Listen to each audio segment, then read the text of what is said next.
"Lawrence told me you bought poison off Pullman," Isabel said to Nick when she re-entered the shop.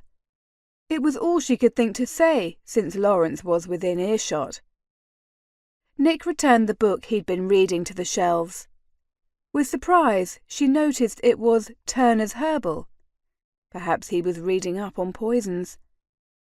She went cold. What if Lawrence was right, and Nick was investigating her? "Yes," he said, holding up his hands in surrender. "And I'm sorry if that offends you. I've already been chastised for not coming here.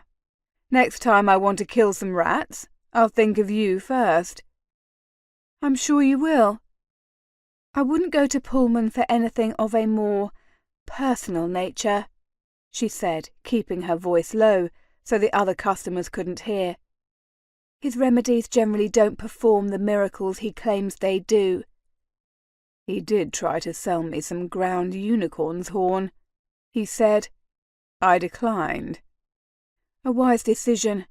I hear it's nothing more than the crushed teeth of whatever poor creature wandered into his shop the week before.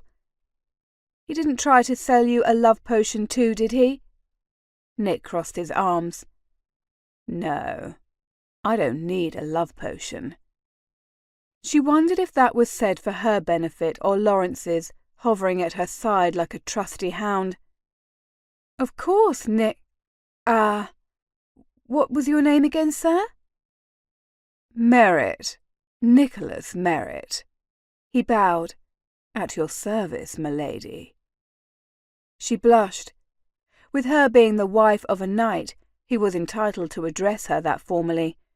But it felt strange, particularly in front of Lawrence, who would have noted it. "Mistress Cam will do fine."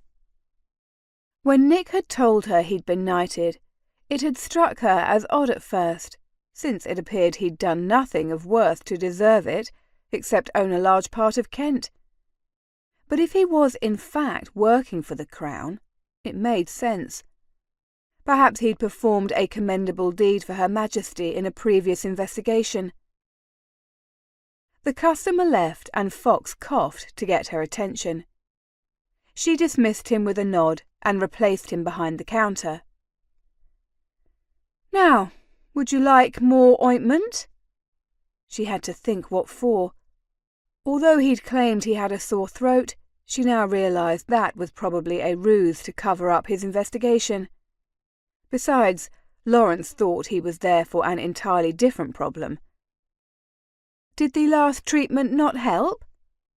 Nick leaned against the counter and looked at her, a half-smile playing around his mouth. "Oh, it helped, but it wasn't enough. Not nearly enough." Good Lord, he still had a mischievous streak as wide as the Thames. "Stop it," she muttered under her breath. "Only if you agree to see me tonight," he whispered back.